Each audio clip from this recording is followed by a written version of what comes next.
আসসালামু আলাইকুম। সূরা ইয়াসিনের বাংলা অর্থ হইতে পড়া হইতেছে, পরম করুণাময় ও অসীম দয়ালু আল্লাহর নামে শুরু করছি।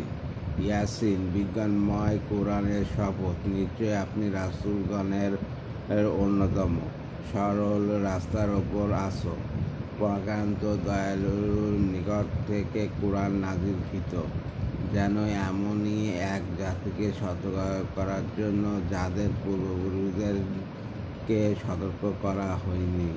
বস্তুত তারা গাফেল ছিল। তাদের অনেকের ক্ষেত্রে সুনিশ্চিত যে তারা ঈমান নেবে না।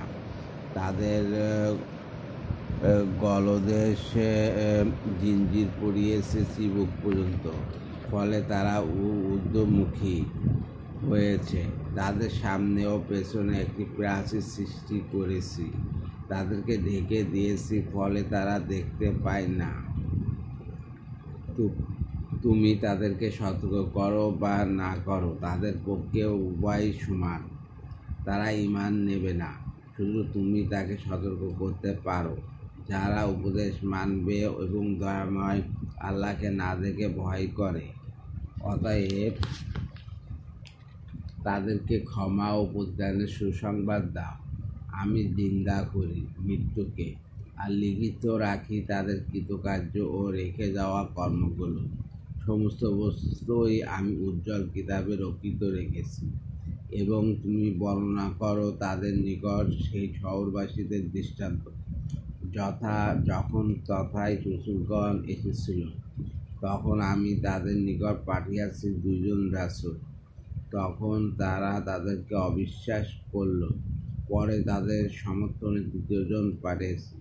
তারা বলল, আমরা তোমাদের নিকট প্রেরিত হয়েছি। তখন তারা বলল, তোমরা তো আমাদের মতোই মানুষ। আল্লাহ কোনো কিছুই পাঠাননি, তোমরা শুধু মিথ্যা বলিতেছ।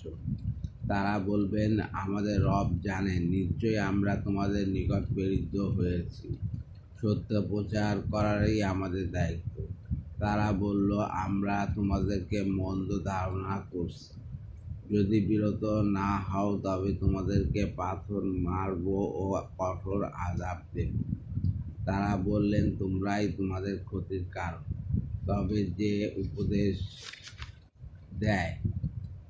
যে উপদেশ দেওয়া হয়, উহা কি অশুভ মনে করিতেছ? তোমরা সীমা লঙ্ঘনকারী জাতি। একজন মানুষ শহরের প্রান্ত থেকে দৌড়ে এসে বলল, হে জাতি, রাসূলদের অনুসরণ করো। তাদের দ্বারা প্রতিদান চাই না, তারা সুপথগামী। আমরা কি হলো যে আমাকে যিনি সৃষ্টি করেছেন তার ইবাদত করব না? তোমরা ফিরে আসবে। আমি কেন তাকে ছাড়া অন্য প্রভু গ্রহণ করব? প্রভু ক্ষতি করতে ইচ্ছা করলে তবে তাদের সুপারিশ আমার কোনো কাজে লাগবে না, আমাদের রক্ষা করতে পারবে না।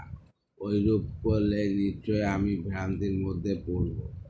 আমি তোমাদের প্রভুর প্রতি বিশ্বাসী। তবে আমার কথাগুলো তাকে বলা হলো বেহেশতের ঢোকো। সে বলল, হায় আমার জাতি, যদি উহা জানত যে আমার প্রভু আমাকে মাফ করিয়েছেন এবং সম্মানিত করলেন, তারপরে তার জাতির প্রতি কোনো সেবা দল পাঠায়নি ও ইহার দরকারও ছিল না। উহা ধ্বংসধ্বনি ছাড়া আর কিছুই ছিল না, অথবা তারা বেহুশ হয়ে গিয়েছিল। হায় বান্দাগণের প্রতি, তাদের নিকট কোনো রসূল পাঠালেই তারা বিদ্রুপ করত। তারা কি লক্ষ্য করেনি যে আমি তাদের পূর্বে বহু জাতিকে ধ্বংস করিয়েছি, যারা তাদের নিকট ফিরবে না? অবশ্যই তাদের প্রত্যাবর্তন আমার নিকটেই। তাদের জন্য একটি নিদর্শন এই, আমি মৃত জমিনকে জিন্দা করেছি ও শস্য জন্মাইছি, সেহেতু ওরা খায়, ও তথায় আমি খেজুর ও আঙ্গুরের বাগান করেছি ও তাতে ঝর্ণা বহাইছি, যাতে তারা তার ফল খেতে পারে। ও তারা হাতের দ্বারা তৈরি করিনি। তবু কি তারা অকৃতজ্ঞ হবে না? তিনি পবিত্র, যিনি উদ্ভিদ, মানুষ ও তাদের অজানা সমস্ত কিছুই সৃষ্টি করেছেন জোড়ায় জোড়ায়। ও তাদের জন্য দৃষ্টান্ত রাত্রি, তা থেকে আমি দিনকে টেনে নিই। তখন তারা অন্ধকারাচ্ছন্ন হয় ও সূর্য তার নিজ কক্ষে ঘুরিতেছে। উহা পরাক্রমশে বহু নির্ধারিত।